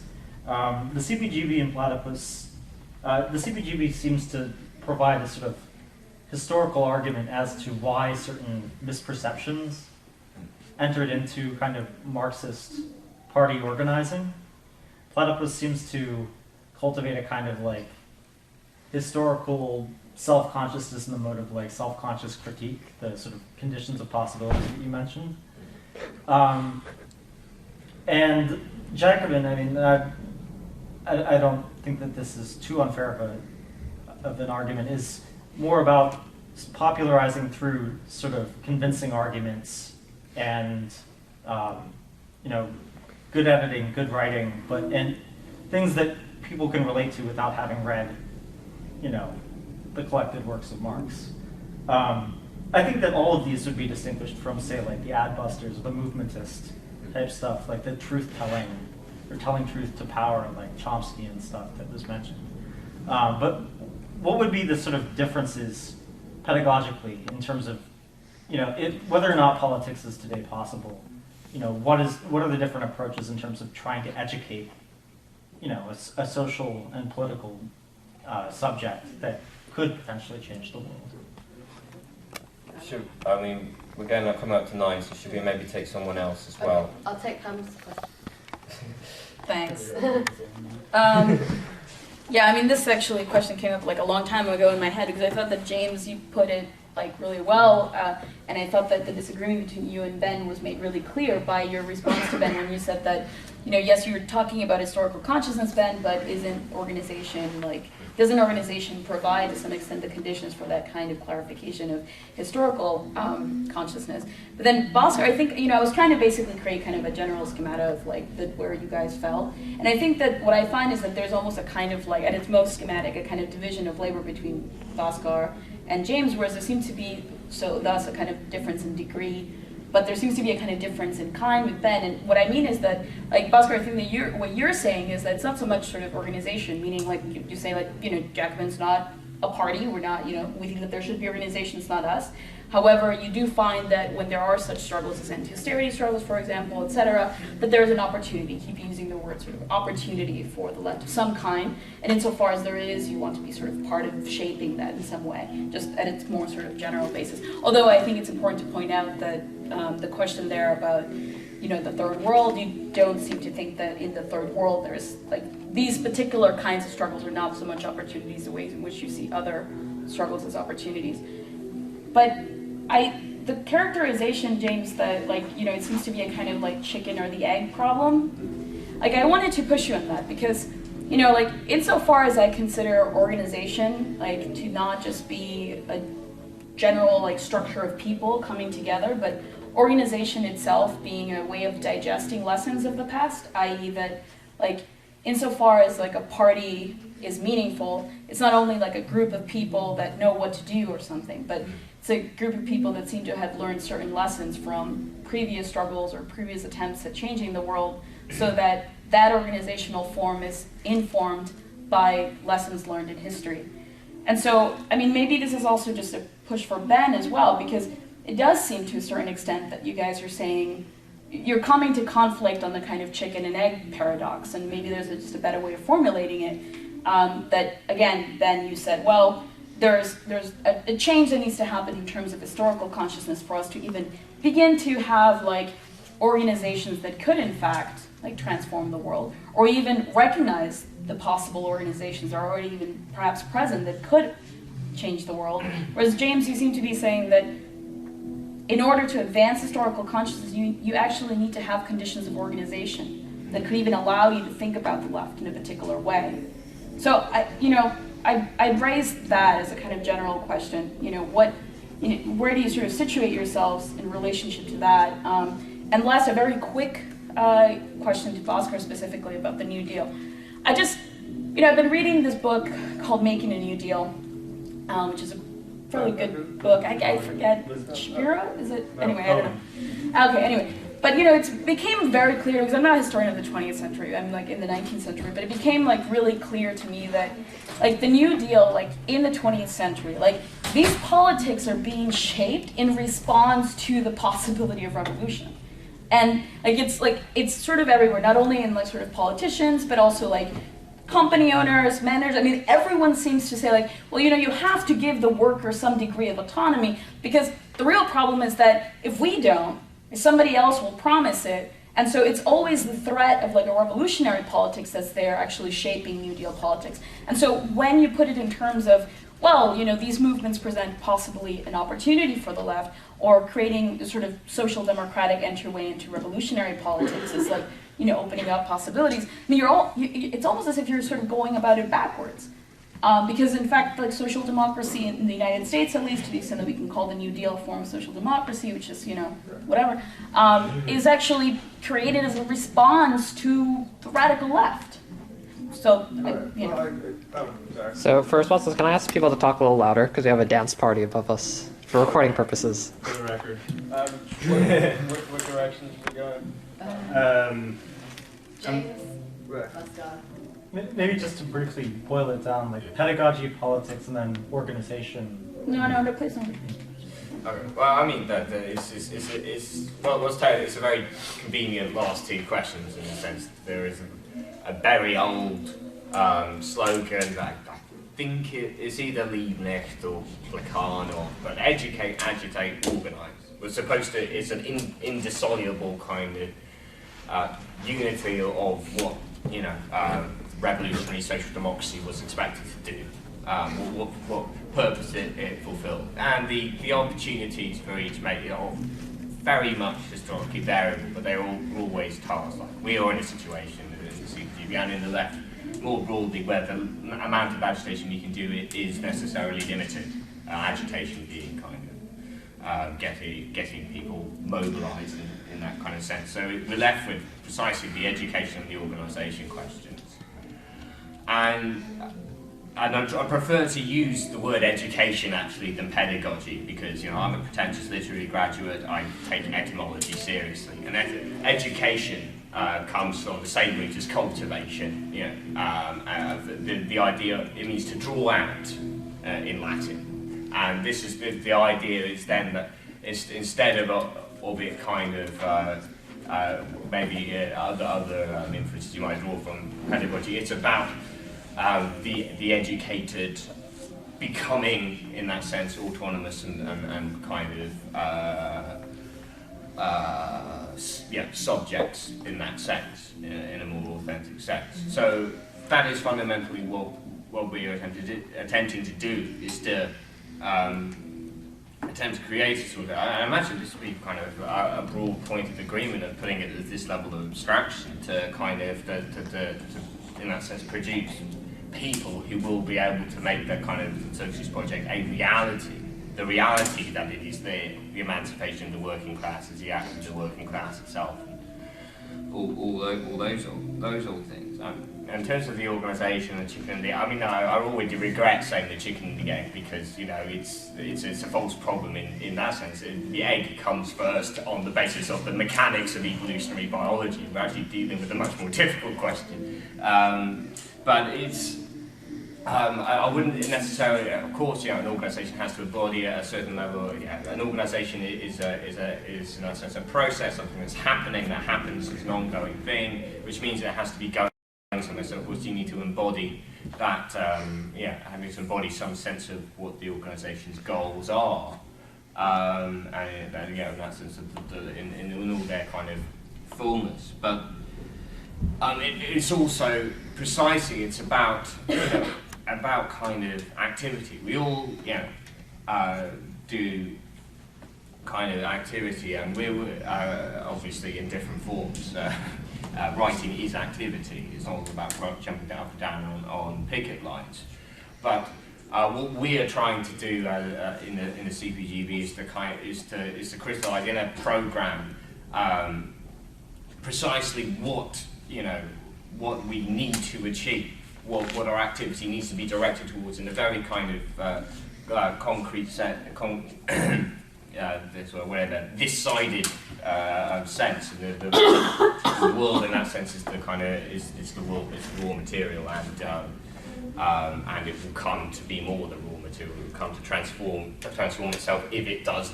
These are the conditions for the emergence of a kind of rational society, and I think that can be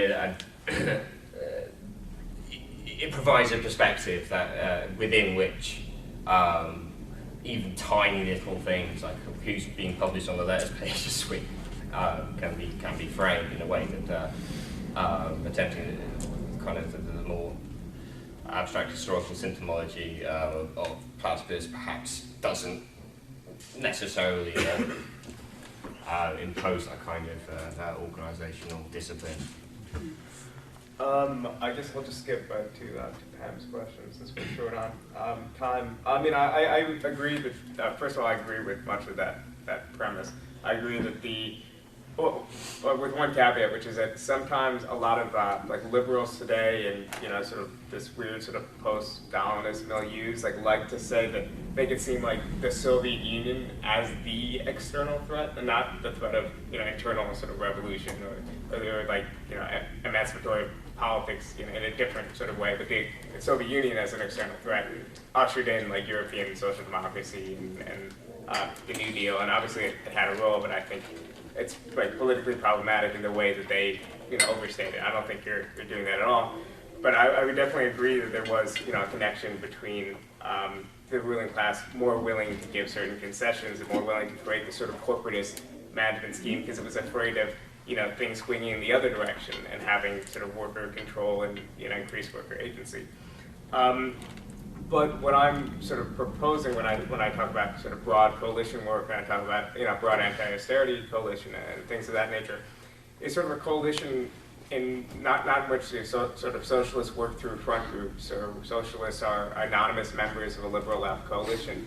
You know, I think that the key difference between operating as a liberal and as a socialist in this coalition is the willingness to identify, you know, capitalism as a social system, and, you know, a system that just sort of had a beginning and had an end and is responsible for exploitation and, you know, tons of the world's ills, and also sort of identify and heighten, you know, the class antagonisms inherent in the system, and, you know, also propagate visions of a post-capitalist alternative. And I think that this does sort of make a difference if you're not just, you are still keeping alive these traditions, these legacies, you are still creating radical currents in this movement. You're not basically, you know, waiting till like a set year or a set of conditions to start making, you know, additional demands. You're transparent, you're upfront, you're socialist, and you're fighting for, you know, control of, you know, this broader progressive movement, which I think is also like a difference between like this orientation and what like groups like the ISO often do in practice, which just purely operate through front groups, where you think you're in a campaign to end the death penalty or something, and next thing you know, you're getting shoved papers and thrown into some corner to give out papers, not violently, but yeah. Okay.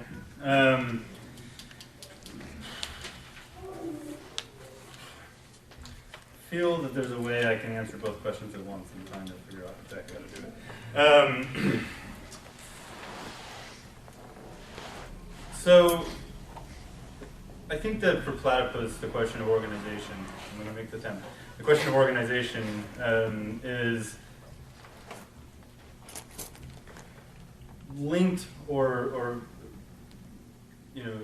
intertwined very much with what we see as our role as attempting to provide for potential self-education on the left.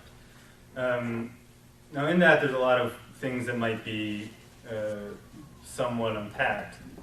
First of all, I don't think that Platypus claims, and this may be a difference also between us and the other two potential kind of political options represented tonight. We don't really see ourselves as the primary espousers of the knowledge that people need to be schooled on. Obviously that might strike people as a little strange, and we conduct reading groups, and I'm with these kind of like weird, people who, whatever, these postures, brainiacs. I mean, I don't consider myself one, but I know there are people in the group who are more so than others, and so aren't we really the ones out there trying to do the teaching? And I think that that's not really what we're about, even if at certain moments we succumb to it ourselves. And this is a kind of way in which we try and evaluate our work, and also evaluate the kind of organization that we've adopted. What we're attempting to do is allow the left, and this is the kind of symptomological approach, allow the left to present itself as an object to be learned from, but also to itself, right? And of course what that means is that you kind of have to bring out the varying differences and put them into such conversation that they don't just go about the normal routine of either kind of ignoring each other and speaking their piece, or debating each other in such a way that nothing is actually learned, right? Because that's, both those options are the kind of typical course of affairs on the left, but rather put people into such a circumstance that they're kind of prompted to think, and that thinking done publicly is educative, and that's the whole point of the project, right?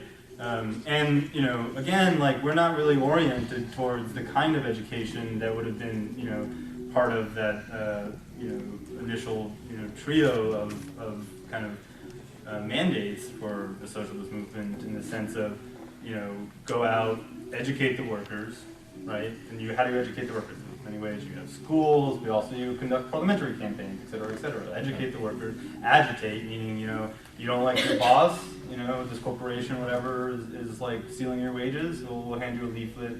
We're going to tell you there's going to be a demo, right? Agitation is different from agitation is kind of case by case. It's not so much a matter of mobilizing people on this kind of long-term socialist kind of project with the kind of end goal as part of it. It's much more kind of about the immediate demands. And it's also really the only thing that people on the left even attempt today is to agitate. They never attempt to build a movement and all that. There's a lot of crap most of the time. And we also aren't really organizing the working class, right? What we're trying to do, this is again the kind of cryptic Platypus language, organize the symptomology on the left, right, such that it can be educational. And I think that to get at why we adopt that type of formula, it has to do with something that's kind of indicated in James's saying, well, for that earlier generation of socialist revolutionaries, it was like an indissoluble kind of linkage, but we have to let go of some of those parts of it, and today we only do one or two aspects of it, right?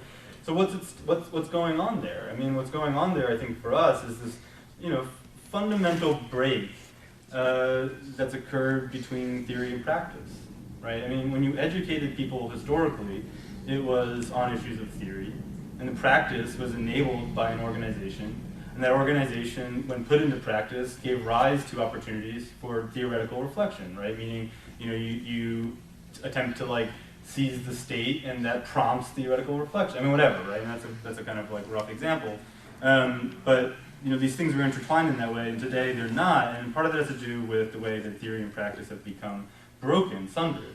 And that's not to say that, I think that we don't also then, turn it over and say, well, once there was this great, heroic epic in which theory and practice were united, and they were united in the figure of Lenin, right? I mean, that's not really the point, is to say that there once was this kind of unity of theory and practice in that sense. I mean, it's a dialectical unity, meaning that they weren't identical, and yet they were mutually constitutive of each other. And today, with the decline in practice, and again, this is not practice in this way of describing it that's been offered by Bhaskar in the sense of kind of building upon what's available slowly, in hopes of opening up kind of broader possibilities, but practice in the sense of practice and changing the world, the attempts to change the world at a fundamental level.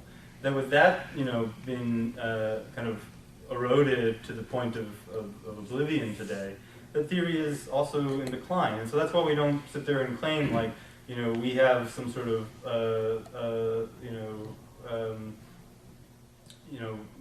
window onto the essence of what was theoretically central and pure in Marxism. That's not the point, right? It's always the point of, well, can we reveal something about this theory praxis problem today? Can we reveal something about what's absent today that needs to be acknowledged as such in order for us to be able to have a common basis to proceed in it? Something that wasn't raised, and I kind of had anticipated it being raised tonight, was the notion of left unity, because this is a kind of big important factor in the CPG's self-conception, and I imagine it plays a role in Bhaskar too. Platypus has a kind of peculiar take on the left unity project, in that what we're trying to do is show the kind of unity that already exists. Right? The unity that exists in sharing a condition, and that it's not so many choices and choose the right one. It's not like one door is going to lead to freedom and the other door is going to lead to some dungeon where you're going to be chained up. It's that there's actually a shared condition today, and that we need to find access to its kind of essential features in order to be able to begin to build from it. And that's why we adopt a kind of approach that I think finds resonance in the CPG's work of engaging all comers essentially, because again it's how do you make that what's absent in the present circumstances manifest? How do you demonstrate it? How do you show it? And that's I think what we do. So that's the kind of education that we're attempting. That's the pedagogy. I don't actually know the etymological roots of pedagogy, but whatever. It's the pedagogy that we engage in. Same as child pediatrician. Yeah, okay, right. And it's what kind of pushes us towards organizing the conversations on the left. That's why we do that. So anyways, we'll, I guess, leave it at that. Thank you, everyone. Thank you. All right, so we're all going to get drinks and carry on nearby. If you want to come, all are welcome. Unity party.